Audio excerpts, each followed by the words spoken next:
Assalamualaikum warahmatullahi wabarakatuh. Waalaikumsalam warahmatullahi wabarakatuh. Alhamdulillahirabbil alamin wassalatu wassalamu ala asyrofil anbiya'i wal mursalin sayyidina wa maulana Muhammadin wa ala alihi washabbihi ajma'in. Rabbi shrah li sadri wa yassir li amri wa hlul 'uqdatam min lisani yafqahu qawli. Bagaimana kabar kalian semua? Oke, sebelum memasuki pelajaran, mari Bapak absen dulu nama-namanya. Aditya Putra Pratama, Ahmad Mubarok, Ahmad Royan, Hana Aulia, Muhammad Irfan Ardiansyah, Muhammad Rami, Muhammad Fahrian Nur, Muhammad Raisa Surai, Muhammad Haris, Muhammad Zainal Ilmi, Nur Aida, Nur Falah, Nur Halimah, Nur Kamalia, Ahmad Syabana, Ramadan, Zainal Nabawiyah, Zahra Syifa, Zahwa Kamalia. Alhamdulillah. Oke, sebelum memasuki materi tentang kehadiran Islam mendamaikan bumi Nusantara, sebelumnya kita telah belajar tentang haji dan umrah.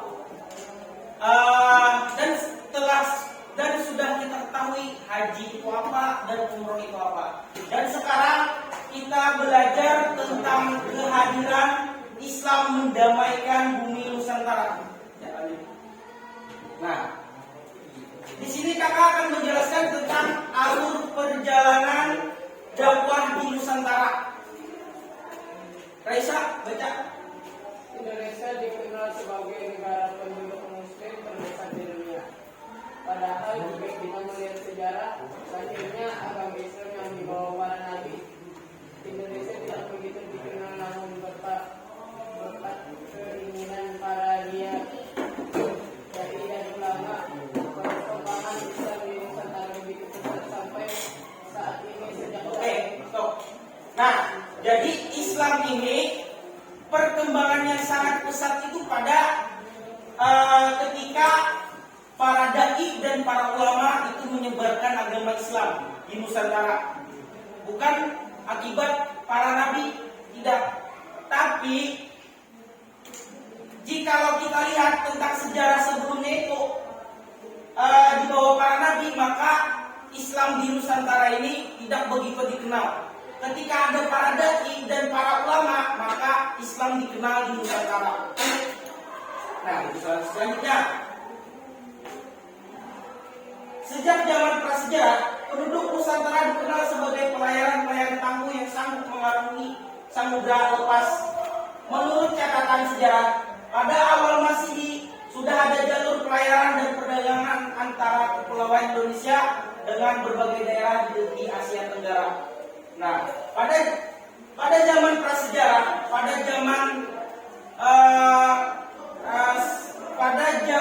prasejarah, penduduk Nusantara dikenal itu, penduduk Indonesia itu dikenal dengan pelayaran-pelayaran, nelayan-nelayan. Habis itu para pedagang masuk di Nusantara, para pedagang masuk ke Indonesia. Nah, seperti itu.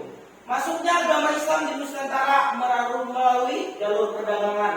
Nah, jadi masuknya Islam di Nusantara itu melalui jalur perdagangan, yang mana jalur perdagangan ini ada dikatakan empat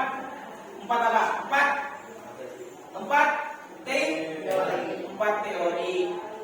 Nah, dan juga di sini sejarah menyatakan bahwa agama Islam sudah masuk ke Indonesia pada abad ke-7 Masehi.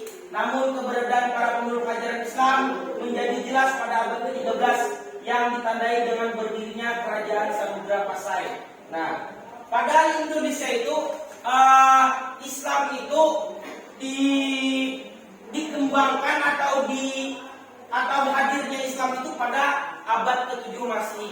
Tetapi itu belum begitu jelas adanya Islam pada abad ke-7 Masehi itu. Setelah hadirnya kerajaan Samudra Pasai, nah barulah jelas bahwasanya Islam itu ada pada abad ke-13 Masehi yang ditandai dengan berdirinya kerajaan Pasai. Kerajaan yang pertama, itu kerajaan yang pertama Islam.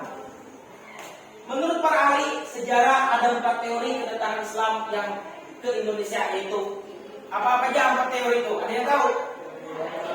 Teori Cina, 2. Teori Mekah, 3. Teori India disebut teori Gujarat.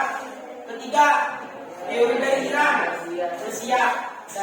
Nah, itu 4 teori itu yang telah kita sebutkan tadi. Yang lanjut ini. Next. Oke, next. Nah, di sini ada membahas teori Mekah. Yang mana teori Mekah ini masuk Islam itu pada awal abad ke-7 Masehi. Yang mana para pedagang dari negeri Arab itu berdagang di Indonesia. Tidak hanya berdagang, tapi mereka berdagang sambil dakwah menyebarkan agama Islam di Nusantara. Oke, lanjut. Nah, di sini membahas tentang teori Gujarat. Nah, ini teori Gujarat menyatakan bahwa proses kedatangan Islam ke Indonesia berasal dari Gujarat. Nah, jadi yang teori Mekah tadi mengatakan bahwasanya kehadiran Islam itu datang dengan adanya teori dari Mekah, orang-orang Arab. Tetapi ada lagi teori yang lain mengatakan bahwasanya kehadiran Islam itu ada di Nusantara akibat dari teori Gujarat tadi, berasal dari Gujarat atau bangsa India. Kenapa? Nah, ini buktinya. Menurut teori ini, orang-orang Arab bermadzhab Syafi'i telah bermukim di Gujarat dan melabar sejak awal Hijriah. Nah, jadi orang-orang yang bermadzhab Syafi'i itu bermukim atau berdiam di negeri di Gujarat atau di di India sejak awal Hijriah. Namun yang menyebarkan Islam ke Indonesia bukanlah dari orang Arab. Secara teori si India itu bukan orang Arab, tetapi dari pedagang dari bangsa Gujarat. Nah, seperti itu. Oke, lanjut. Teori Persia 3, teori Persia atau Iran. Nah, teori Persia ini beda dengan yang lain-lainnya. Pokoknya ini beda, paling beda teori ini. Kenapa bisa disebut beda? Karena di sini nih mengutip sebuah tradisi atau budaya yang sama dengan halnya di Iran. Contohnya seperti tradisi merayakan 10 Muharram atau Asyura.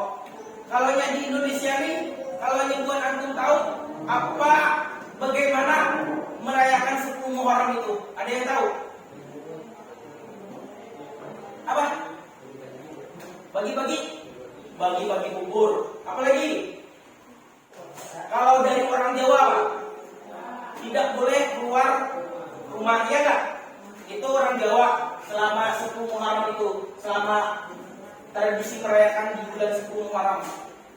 Nah, itu sama atau Asyura, yang mana Asyura ini yaitu ada bubur Nah, itu bagi-bagi bubur Asyura kan. Nah, lanjut. Nah, di sini teori Cina. Oke, lanjut. Nah, menurut teori Cina, proses kedatangan Islam khususnya di tanah Jawa berasal dari perdagangan Cina. Nah, ada lagi nih bahwasanya teori Cina ini mengatakan pedagang yang menyebarkan luaskan agama Islam di Nusantara itu dari Cina. Kenapa itu? Karena ini alasannya berhubungan dagang dengan penduduk Indonesia jauh sebelum Islam dikenal di Indonesia, yakni sejak masa Hindu Buddha. Ajaran Islam sendiri telah sampai di Cina pada abad ke-7 Masehi, pada masa dinasti Tang di daerah Guangzhou, Canton, Zhaozhou dan pesisir Cina Selatan telah terdapat sejumlah pemukim Islam. Nah, itu dari 4 teori tadi, itu tuh yang berbeda-beda, tidak sama mengatakan. Ada dari teori Mekah mengatakan bahwasanya kehadiran Islam itu hadir dengan datangnya pedagang para dari Arab. Habis itu Gujarat berkata atau mengatakan bahwasanya kehadiran Islam itu adanya dari bangsa berhubungan Gujarat itu atau dari India. Terus Yang Cina mengatakan yang khusus di tanah Jawa, pokoknya Jawa Timur, pokoknya yang daerah Jawa aja, itu tuh mengatakan berasal dari pedagang Cina. Nah, seperti itu. Yang paling berbeda yang mencolok dana itu tuh teori Persia. Yang mana teori Persia itu mengatakan bahwasanya persamaannya itu tradisi dan budaya yang ada di Indonesia sama dengan di Persia. Contohnya perayaan 10 Muharram atau Asyura. Nah, itu sama. Terus lanjut. Nah, di sini ada agama Islam berkembang di Indonesia disebutkan oleh beberapa golongan. Nah, jadi di sini iskandar Islam itu berkembang dengan adanya para wali, yaitu wali 9, wali Songo. Kalian kenal kan wali Songo? Yang mana wali Songo ini menyebarkan agama di daerah Jawa. Nah, ada Sunan Kalijaga, Sunan Derajat, Sunan Gunung Jati, Sunan Ambon, pokoknya banyak. Nah, itu tuh khusus di daerah Jawa aja. Mereka pun menggunakan dakwahnya ada dengan menggunakan kesenian, wayang, habis itu akhlak beliau bagus dipandang, pokoknya dan lain sebagainya.